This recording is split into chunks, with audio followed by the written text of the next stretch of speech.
Hi കൂട്ടുകാരെ, പുതിയൊരു വീഡിയോയിലേക്ക് എല്ലാവർക്കും സ്വാഗതം. അങ്ങനെ അനുപമ ദാസിൻ്റെയും ഈ പറയുന്ന രഘുവിൻ്റെയും അമ്പിളിയുടെയും അടുത്തോട്ട് ഓടി വരുമ്പോൾ അമ്പിളിക്ക് പേടിയാവണം കേട്ടോ. ഇനി ദയ അങ്ങോട്ടേക്ക് ചെന്നതിനെ കുറിച്ച് പറയാനാണാവോ വന്നിരിക്കുന്നതെന്ന് ആ ഒരു പേടി ഇവർക്കുള്ളിൽ കാണുകയാണ് കേട്ടോ.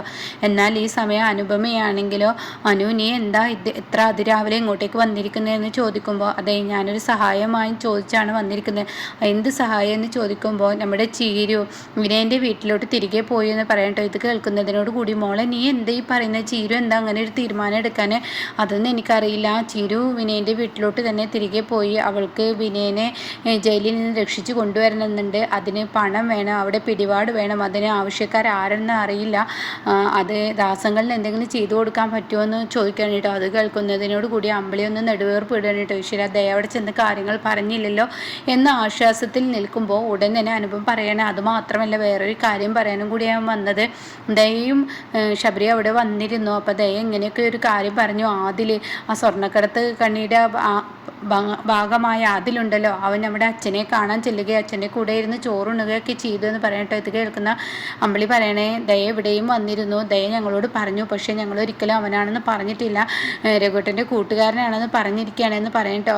ഈ അച്ഛൻ പഠിപ്പിച്ച ഒരു ശിഷ്യനാണെന്നുള്ള സത്യമാണ് വെളിപ്പെടുത്തിയിരിക്കുന്നതെന്ന് പറയട്ടോ. അപ്പോൾ ഇതൊക്കെ കേൾക്കുമ്പോൾ ഉടൻ തന്നെ എല്ലാം തന്നോട് തുറന്നു പറയുന്നൊരു പ്രതീക്ഷ അനുഭവമൊക്കെ ഉണ്ട്. പക്ഷെ അമ്പിളിക്കും രഘുവിനും അതിന് മനസ്സനുവദിക്കുന്നില്ല. അതുകൊണ്ട് തന്നെ അമ്പിളിയും രഘുവും അത് പറയുന്നില്ല കേട്ടോ. എന്നാൽ ഈ സമയം ദാസ് പറയണേ, എന്തായാലും ദയോടൊന്നും വിട്ട് പറയേണ്ട, ദയ ആൾ കാണും പോലെയല്ല, അവൾ ഓരോന്ന് ചികഞ്ഞ് ഓരോന്ന് കഥ മെനഞ്ഞുണ്ടാക്കും, അപ്പോൾ അതുകൊണ്ട് പറയണ്ട എന്ന് പറയുന്നുണ്ട് കേട്ടോ. പിന്നീടാണെങ്കിലോ യാതൊരുവിധ സമാധാനം സുശീലയ്ക്ക് കിട്ടുന്നില്ല കേട്ടോ. നാളെ ഇപ്പോൾ ഡിവേഴ്സാണ്. അപ്പോൾ ഇതിന് തൻ്റെ മകൻ പറഞ്ഞ ആ വാക്ക് തൻ്റെ മനസ്സ് വല്ലാതെ ആടി ഒലയിപ്പിക്കുകയാണ് കേട്ടോ. തനിക്ക് എന്തോ ഒരു ടെൻഷൻ തൻ്റെ ഉള്ളിൽ ആരൊക്കെയോ പറയുന്നത് പോലെ തോന്നാണ്. തൻ്റെ മകൻ അവസാന നിമിഷം കാലുവാരുമെന്ന് സുശീലക്ക് മനസ്സിലാവുകയാണ് കേട്ടോ. സത്യനോട് പറഞ്ഞ വാക്കുണ്ടല്ലോ. അങ്ങനെ സുശീല അത് രാവിലെ തന്നെ ഇന്ദ്രൻ്റെ അരികിലോട്ട് ചെല്ലണം. അപ്പോൾ എന്താ അമ്മേ, എന്തിനാ വന്നിരിക്കുന്നത്? അതെ, നിന്നോടൊരു കാര്യം ചോദിക്കാനാണ്. നാളെയാണല്ലോ നിൻ്റെ ഡിവേഴ്സ്. ഇനിയിപ്പോൾ നീ എന്നെ കബളിപ്പിക്കുകയാണോ? നീ ഇനി ഡിവേഴ്സ് പേപ്പറിൽ ഒപ്പിടില്ല. അത് കേൾക്കുന്ന ഇന്ദ്രൻ ഒന്ന് ഭയന്നു കേട്ടോ. എന്താ ഞാൻ ചോദിച്ചതിന് മറുപടി പറയാൻ നിനക്ക് കഴിയില്ലേ? ഇനി ഡിവേഴ്സിൽ നീ ഒപ്പിടില്ലേ? അതോ നീ ഇന്നലെ സത്യനോട് പറഞ്ഞതുപോലെ എന്നെ കബളിപ്പിച്ച് നീ അവളെ സ്വന്തമാക്കാനുള്ള തീരുമാനമാണെങ്കിൽ തീർച്ചയായും ഈ അമ്മ പിന്നീട് ജീവിക്കില്ല. ഈ അമ്മ ജീവിക്കുന്നത് നിനക്ക് വേണ്ടിയാണെന്ന് നീ മനസ്സിലാക്കണം എന്നുള്ള സത്യങ്ങളൊക്കെ ഉടൻ തന്നെ പറയാൻ കേട്ടോ. അപ്പോൾ ഇത് കേൾക്കുന്നതിനോട് കൂടി ഇന്ദ്രൻ പറയണേ, അമ്മ പേടിക്കണ്ട, ഞാൻ എന്തായാലും ഡിവേഴ്സിൽ ഒപ്പിട്ടാൽ പോരെ, അതോടുകൂടി അമ്മയുടെ മനസ്സമാധാനം കിട്ടുമെങ്കിൽ അതായിക്കോട്ടെ എന്നും പറഞ്ഞിട്ട് സുശീലയെ വിടുന്നു കേട്ടോ.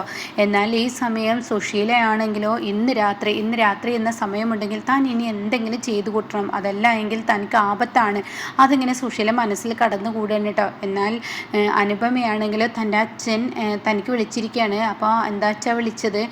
അച്ഛൻ എന്തിനാ അവിടെ ഇങ്ങനെ ഒറ്റയ്ക്ക് നിൽക്കുന്നത്? അച്ഛൻ ഇങ്ങോട്ടേക്ക് വന്നൂടെ? എന്തോ എനിക്കിവിടെ കുറച്ച് ദിവസം നിൽക്കണം തോന്നി, അതുകൊണ്ട് മോളെ കുറച്ച് ദിവസം ഇവിടെ നിന്നിട്ട് ഞാൻ അങ്ങോട്ടേക്ക് വരണോ അച്ഛാ? അതൊന്നും വേണ്ട, ഞാനിപ്പോൾ വേറൊരു കാര്യം പറയാനാണ് വിളിച്ചത്. എന്ത് കാര്യം? ഇന്നലെ സുശീല എന്ന സ്ത്രീ എന്നെ വിളിച്ചിരുന്നു. അതെന്തിനാ അച്ഛാ? അവർക്ക് ഒരു പേടി, ലാസ്റ്റ് നിമിഷം നീ അവൻ്റെ മകനെ വിട്ടുകൊടുക്കില്ലേ എന്നൊരു പേടി. അവർ സച്ചി സാറിൻ്റെ മകളുമായി കല്യാണം ഉറപ്പിച്ചിരിക്കുകയാണ് ഇന്ദ്രൻ എന്നൊക്കെയാണ് പറയുന്നത്. പക്ഷേ സച്ചി ഇതിനോട് നേരത്തെ പറഞ്ഞിരുന്നു. അതുകൊണ്ട് തന്നെ ആ വിവാഹം നടക്കുന്ന പ്രതീക്ഷയിലാണ് അവർ നടക്കുന്നത്. എന്നാൽ ഞാനാണെങ്കിലോ അവളുടെ മുഖത്തടിച്ച് ഞാൻ പറഞ്ഞു, ഒരിക്കലും എൻ്റെ അറിവിലുള്ള ഒരു പെൺകുട്ടിയെ നിൻ്റെ മകൻ കല്യാണം കഴിക്കാനും നിനക്ക് മരുമകളാക്കാനും ഞാൻ അനുവദിക്കില്ല എന്നുള്ള വെല്ലുവിളി ഞാൻ നടത്തിയെന്ന് പറയട്ടോ. ഇത് കേൾക്കുന്നതിനോട് കൂടി അനുഭവം പറയണേ, എന്തിനാ അച്ഛാ അത് പറയാൻ നിന്നത്? ഭാര്യയും ഭർത്താവും തമ്മിലുള്ള ആ ഒരു അവകാശം ഉണ്ടല്ലോ, അതിനിടയ്ക്ക് അമ്മ വന്ന് ഇടങ്കോലിടുന്ന ആ സ്വഭാവം ഉണ്ടല്ലോ, അതാണ് ആ സ്ത്രീക്ക്. അവരുടെ മകനെ എനിക്ക് വിട്ടുതരാൻ പറ്റില്ല എന്നുള്ള ആ ഒരു മനോഭാവമാണ്. എന്നാൽ അത് വേറൊരു പെണ്ണ് വന്നു കഴിഞ്ഞാൽ അവളുടെ ജീവിതത്തിൽ എത്രമാത്രം വിലപ്പെട്ടതാണ് ഭർത്താവ് എന്നുള്ളത് അവർക്ക് അറിയിച്ചു കൊടുക്കണമെങ്കിൽ അവർക്ക് വേറൊരു മരുമകൾ വരട്ടെ അച്ഛാ, അതാണ് നല്ലത്. അതിന് അച്ഛൻ തടയിടാൻ നിൽക്കേണ്ട, അച്ഛൻ ഒരിക്കലും മാറി നിൽക്കേണ്ട. എന്തായാലും നാളത്തോടു കൂടി ഇന്ദ്രേട്ടനുമായുള്ള ബന്ധം ഞാൻ അങ്ങ് വേർപിരിഞ്ഞു കഴിഞ്ഞാൽ പിന്നെ ഞാനും ഇന്ദ്രേട്ടനും തമ്മിൽ കൂട്ടിക്കുഴപ്പിക്കുന്ന ഈ പരിപാടി ഒരിക്കലും പറയില്ലല്ലോ എന്ന് പറയുന്നു കേട്ടോ. ഇതേ സമയം സുശീലയാണെങ്കിലോ അനന്തം മാഷ് പറയുന്ന ആ വാക്ക് തന്നെ തൻ്റെ ഉള്ളിൽ ഇങ്ങനെ ആഞ്ഞടിച്ചും കൊണ്ടിരിക്കുകയാണ് കേട്ടോ. ഒരിക്കലും നിങ്ങളുടെ മകൾക്ക് ഒരു വിവാഹബന്ധം ഉണ്ടാക്കില്ല എന്ന് പറഞ്ഞ മകന് ഒരു വിവാഹബന്ധം ഉണ്ടാവില്ല എന്ന് പറഞ്ഞ ആ വാക്ക് കേട്ടോ. അങ്ങനെ വിട്ടാൽ ശരിയാവില്ലല്ലോ. അതുകൊണ്ട് തന്നെ തൻ്റെ മകൻ്റെയും മനസ്സ് ആടി ഒലയുന്നുണ്ട്. അനുപമ എന്ന് പറയുന്നവൾ അവന് എന്തൊക്കെയാണെന്ന് ഇവിടെ സുശീലക്ക് മനസ്സിലാവുന്നുണ്ട് കേട്ടോ. അതുകൊണ്ട് തന്നെ തൻ്റെ ഭാര്യ, ഇത്രയും സ്നേഹനിധിയായ ഭാര്യ അവൾ ഇന്നത്തോടു കൂടി അവളുടെ കഥ കഴിക്കണം. അതായത് അവളെക്കുറിച്ച് അസഭ്യ വാക്കുകൾ നാട്ടുകാർ പറയണം. അനന്തമാഷി ഈ നാട്ടിൽ നിന്ന് തന്നെ അവളെയും കൊണ്ട് ഓടണം എന്നുള്ള ആ പ്ലാനാണ് കേട്ടോ സുശീല ഇനി എടുക്കാൻ പോകുന്നത്. അങ്ങനെ സുശീല ഇവൾക്ക് വിളിക്കുകയാണ്, അതായത് സെൽഫി സുകുമാരിക്ക് വിളിക്കുകയാണ്. അപ്പോൾ സെൽഫി സുകുമാരി ആണെങ്കിലും എന്താ ആൻറ്റി എന്തിനാ വിളിച്ചത്?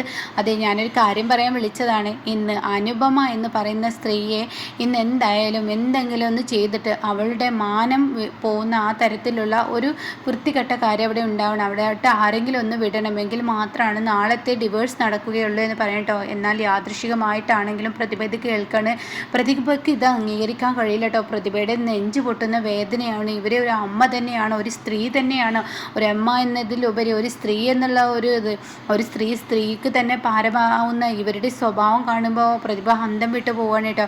എന്നിട്ട് സെൽഫി സുകുമാരിയോട് പറയാണ്, നാളത്തെ ഒരു ദിവസത്തേക്ക് അവളെ വെക്കാൻ പറ്റില്ല. ഇന്ന് രാത്രിയോടുകൂടി ആ വീട്ടിൽ ആരെങ്കിലും കയറ്റിയിട്ട് അവൾ വിളിച്ചു വരുത്തിയതാണെന്ന രീതിയിൽ ഇനി ചെയ്യാൻ പറ്റുമോ എന്ന് ചോദിക്കുമ്പോൾ സെൽഫി സുകുമാരി പറയണേ, തീർച്ചയായും ഞാനത് ചെയ്യാമെന്ന് പറയണം കേട്ടോ. എന്നാൽ പ്രതിഭയുടെ കൈകാലുകൾ വിറച്ചു തുടങ്ങുകയാണ്. തനിക്ക് നിൽക്കാനും ഇരിക്കാനും കഴിയുന്നില്ല. ഇത്രയും വൃത്തികെട്ടൊരു സ്ത്രീയെ ഞാൻ എവിടെയും കണ്ടില്ല എന്ന ഭാവത്തിൽ പ്രതിഭ ഇങ്ങനെ നിൽക്കുകയാണ്. താനൊന്നും ഒരു നിമിഷത്തേക്ക് പകച്ചു പോവാണ്. എന്തായാലും അറിയിക്കേണ്ടവരെ തന്നെ അറിയിക്കണം. അല്ല എങ്കിൽ അവരുടെ മാനത്തിന് ഇവരെന്തെങ്കിലും പ്രശ്നങ്ങൾ ഉണ്ടാക്കുമെന്നും മനസ്സിലാക്കാൻ കേട്ടോ. സുശീലയാണെങ്കിലോ എന്നോടാണ് ആ വാതിര് കളിച്ചിരിക്കുന്നത്, ആ വാതിർക്കുള്ള ശിക്ഷ ഇന്ന് ഞാൻ കൊടുത്തില്ലെങ്കിൽ ആ വാതിര് ഇനിയും അടുത്ത പ്രശ്നങ്ങൾ ഉണ്ടാക്കും. അതുകൊണ്ട് ഇന്നത്തോടു കൂടി ആ വാതിരുടെ പ്രശ്നം ഞാൻ തീർക്കും എന്നൊക്കെ പറഞ്ഞ് സുശീല മനസ്സുകൊണ്ട് അങ്ങനെ സന്തോഷിക്കുകയാണ് കേട്ടോ. അങ്ങനെ പ്രതിഭയാണെങ്കിലോ അനുപമക്ക് വിളിക്കാൻ ശ്രമിക്കുകയാണ്. പക്ഷേ അനുപമക്ക് വിളിക്കുമ്പോൾ അനുപമയുടെ ഫോണിലോട്ട് കോള് പോകുന്നില്ല കേട്ടോ.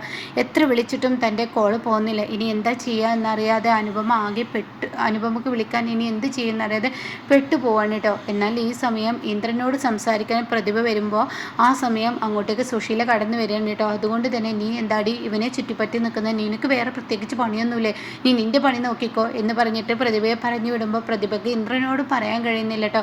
എന്നാൽ സത്യനാണെങ്കിലോ ഈ സച്ചി സാറിൻ്റെ കമ്പനിയിലോട്ട് കയറിയതിന് ശേഷം ഉത്തരവാദിത്തങ്ങളിൽ നിന്ന് ഒളിച്ചോടുന്ന ഒരു സ്വഭാവമായതുകൊണ്ട് തന്നെ ഒന്നിലും ഇടപെടാത്തത് കൊണ്ട് തന്നെ തനിക്ക് ഇവിടെ സത്യനോട് പറയാൻ കഴിയുന്നില്ല.